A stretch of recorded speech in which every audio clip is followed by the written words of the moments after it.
It's almost time for our Science of Mind lesson, and it's going to be presented this morning by one of our prayer practitioners. I was highly privileged to be part of the class that contributed to her becoming a licensed prayer practitioner. It is a rigorous course of study. It takes anywhere from 4 to 5 years or so, depending on how many classes people take and how often they take them. And so today is a special day. And to prepare us for that message, we're going to affirm together, I am open and receptive as I receive this message today. Something I am about to hear applies to my life. I am here by divine appointment to receive spiritual tools for personal transformation and to help make the world a better place.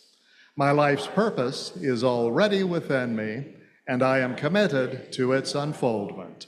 As I hear truth today, I am set free, and so are you. Let's grow together.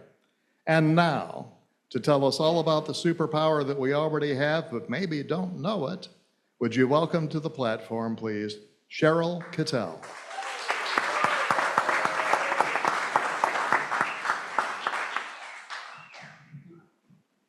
Thank you, Rev Martin. So before we get started, I did want to acknowledge a couple of things. Probably no one ever noticed this, but today it touched my heart. Every Sunday morning, the AV team matches the lights to the color of the speaker. And I know they do it, but when I looked up and I saw pink, I said, oh, thank you. So I just want, now you're in on the secret so you can be prepared. All right. The other thing I want to make a promotion for is Rev Cindy did a beautiful meditation this morning. If you weren't able to make it, I highly recommend watching it on Facebook. It was a wonderful exploration into your own unique superpower.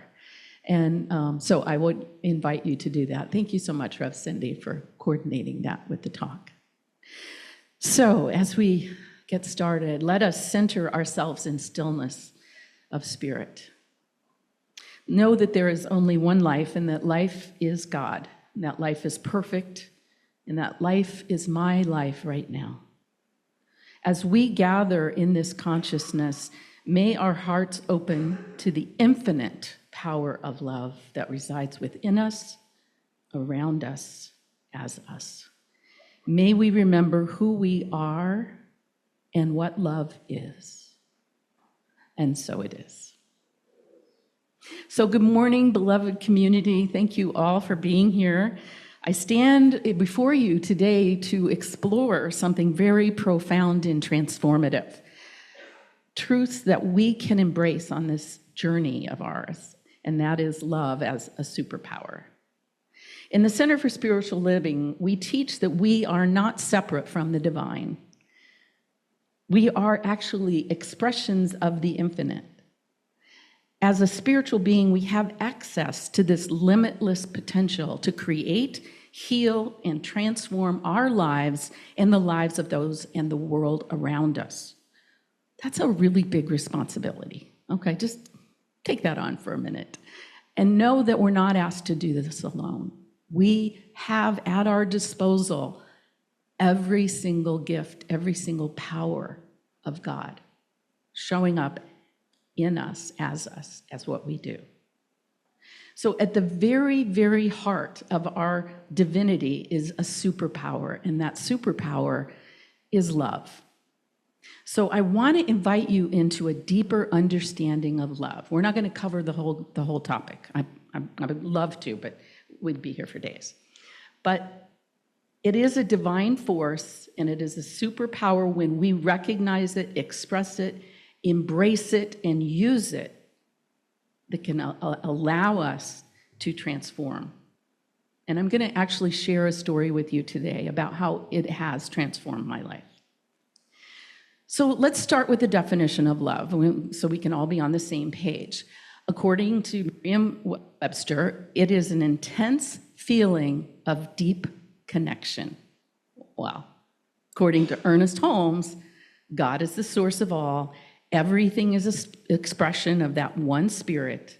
And this oneness does not imply sameness, not at all, but rather a unified whole where each individual is a unique expression of the divine. So we are all part of this whole.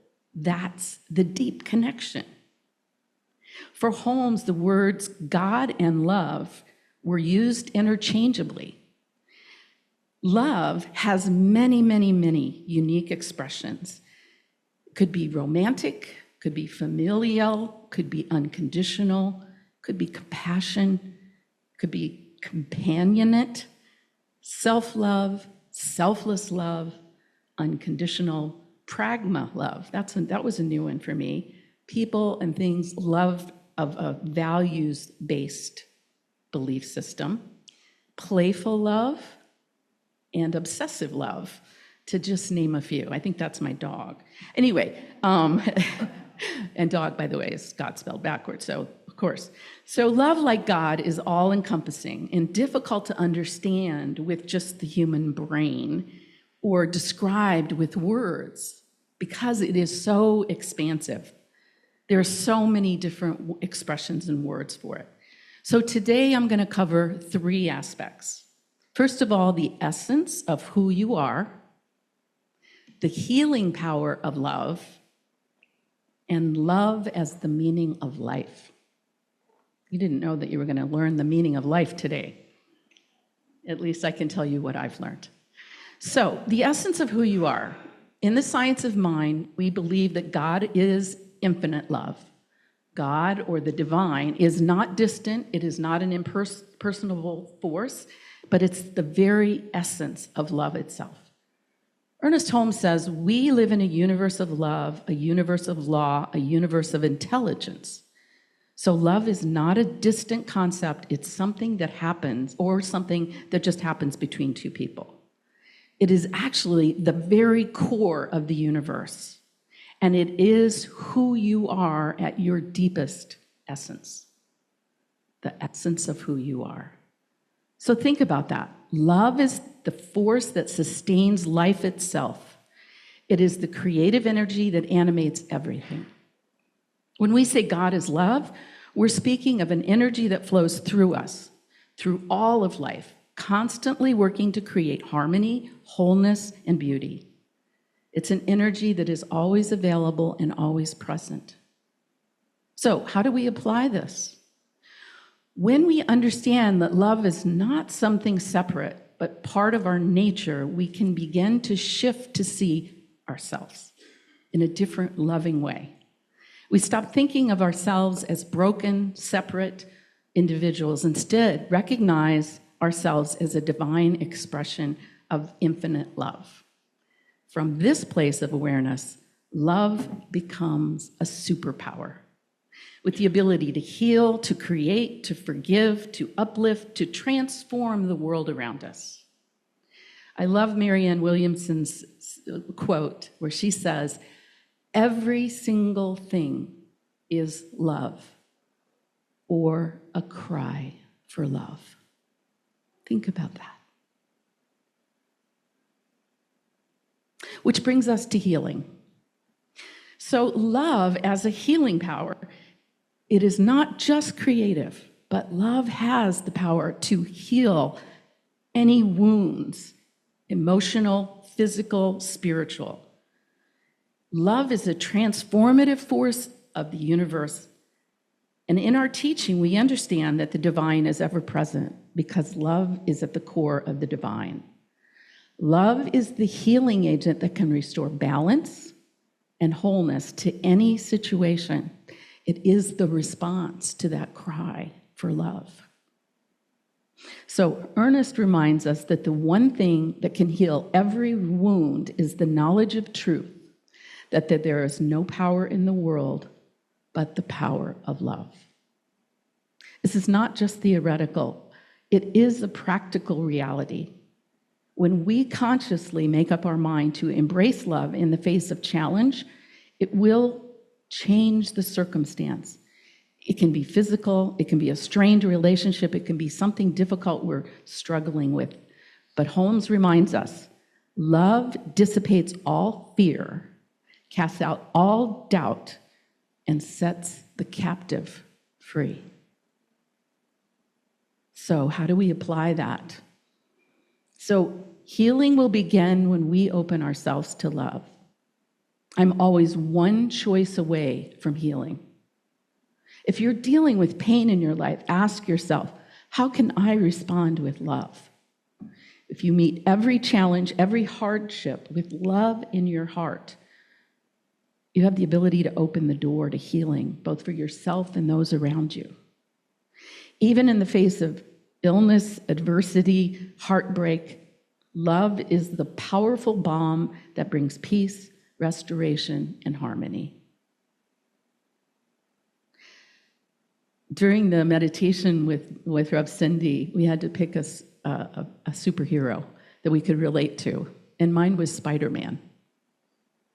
And that's because I hate spiders, and I can't imagine being bitten by a spider, but I've been bitten by many spiders in my life. And those adversities have transformed me, made me stronger, made me able to choose love and to share that love with others because of those spider bites. So one of my favorite saying is, and it has had a life-changing impact on me, is change your mind, change your life, right? This quote is loosely related to one by Norman Vincent Peale, change your thoughts, change your world. And then Ernest Holmes has his own version, change your thinking, change your life. This is easy for me to think about the future, and this is where I've had the most experience. Okay, I'm faced with this situation, I'll change my mind, and it's the reason I'm here today. It's the reason I went through practitioner studies, because this shit works. Oh, am I supposed to not say that word? Anyway, the bottom line is, it really does work. And so I got it for the future. That was so life-changing for me. But then I had an opportunity to see it work, not magic just in the future. The idea of changing the past was completely foreign to me, right? That's water under the bridge. I can't do anything about it. I got to experience firsthand when I was 35, because despite having a somewhat troubled childhood, and in my mind, being abandoned by my father before I turned 1, I went ahead and fulfilled my dreams. I graduated from college, and then after graduation, I had a very prolific career as a digital marketing executive. I worked for multi-billion-dollar companies. I went to work in Brussels, Belgium. I traveled the world, right? I had it all, right? No. So through all of this, my relationship with my father still remained very strained and unresolved. No matter how much I accomplished, I still suffered from abandonment issues. I just kept dragging them with me on every experience that I had. For as long as I could remember, this mental image and the emotions surrounding my dad walking out of the house, out of his marriage with my mom, out of his role as my father. Oh, I held on to that. Oh, I cradled this actually close to my heart, thinking it was a precious memory instead of a horrible choice that I had made for 35 years. I saw him every other weekend growing up. I spent as much time with his new wife and new family as possible. But the only thing I could see was him walking out, leaving me. I was around him, but it was as if we weren't together. The lights were on, but nobody was home. When I turned 35, I bravely decided to change my mind about the situation. Let me tell you how it happened. I went on a 22-day assignment with a prayer partner, and for 22 days, I had to tell my life story. 22 days. But every day, it had to be from a different perspective. One day was a tragedy. One day was a comedy. The next day was an action film. every single day I had to change the setting of my life. And besides, number one, getting really sick of my own story, I realized it was just a story. And that was the most powerful lesson that I took away.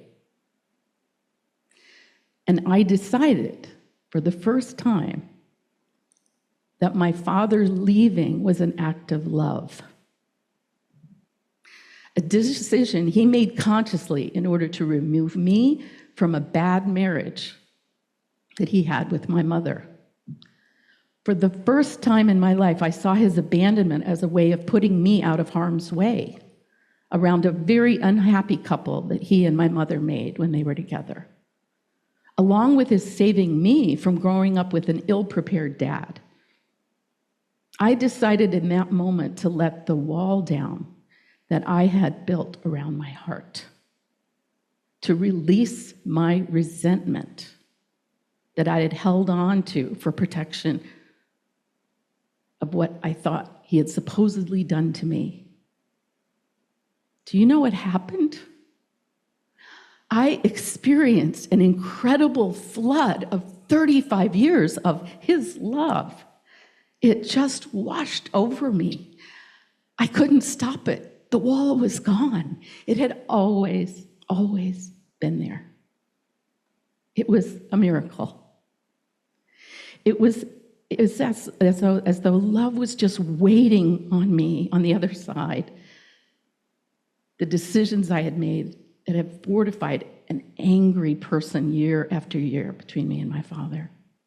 I finally felt the love that my dad offered. He was giving me in the only way he knew how. And it was overwhelming. A life barren of my father's love was suddenly drenched in formerly unreceived emotions. And they found their way to me and the home in my heart. At that moment, my past transformed into one of understanding, love, and trust. And from that point forward, my relationship with my father changed. It was like I was reliving my life, but this time it had a happy ending. I phoned him that night, and I told him, I got it. I felt it. And I had known that it had always been there waiting for me. We cried together. And all he kept saying was, I tried so hard. I tried so hard. It took me a few more years, but finally, after decades of avoiding him, I moved to South Florida. I lived within 15, 20 minutes. I saw him every single week. We shared our daily lives. And I was able to give and receive the love that was always there, waiting for me just to change my mind. The thoughts we entertain in our mind are a powerful force, and they can stop even love. But by harnessing my thoughts, I was able to transform my life, and now I know that love has not only the power to heal the future, but can also change the past. As a matter of fact, I believe that it is the meaning of life. So let me share this. You don't have to wait 7 decades. I'm going to save you a lot of time.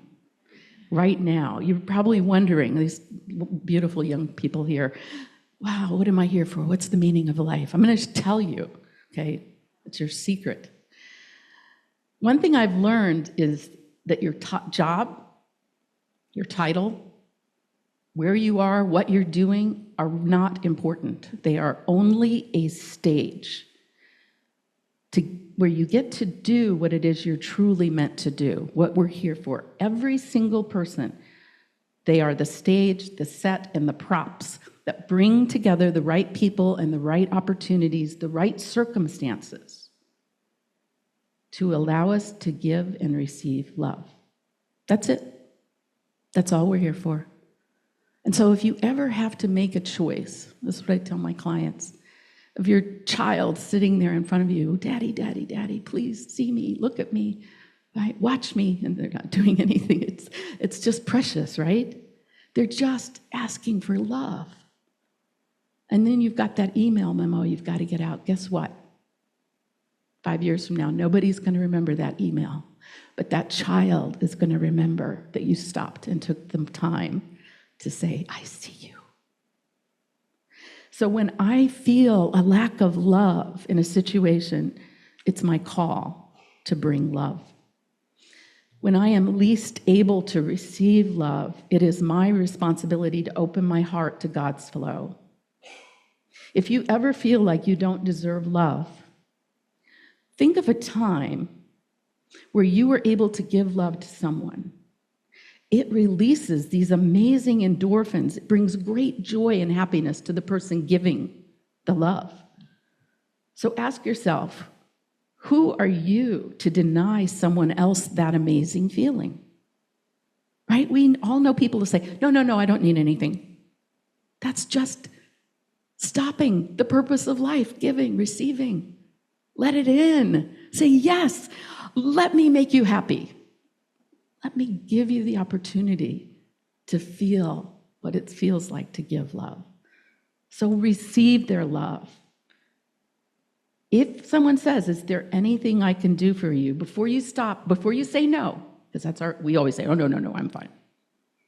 Remember this, your response indicates your willingness to allow them to feel the joy of giving love.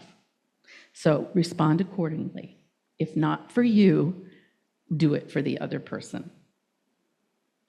So, some ways you can leave today and practice love. Affirm daily, I am love expressing. I am a channel for divine love. 2, forgive boldly. Forgive boldly. I had to forgive 35 years. That doesn't mean condoning, but it does mean releasing ourselves and others from the chains of resentment. What I've learned is resentment is like taking poison, thinking that the other person is going to die. The only person who's going to suffer from that resentment is you, holding on to it, destroying your own heart. Number 3, see the divine in everyone. Even those who challenge us are part of this one love. See through the appearances to the truth of that oneness. And those who do the least loving things, Donald, are those who are crying the loudest for love. So we think of our leaders today. Such a scream, begging for, crying for love. So in closing, I want to leave you with this thought. Love is not something we go out and look for. It is who we are. It is the energy of the divine that flows through us as us. Love is your superpower. And when you embrace it in your own unique way, you step into the infinite potential that the universe has always intended for you. So I invite you to ask yourself, how can you use love as your superpower? How will you let it guide you, heal you, empower you? So may your love always allow you to leap tall buildings and obstacles in a single bound and to go faster than a speeding bullet as you do that. Because with love and God, all is possible. And so it is.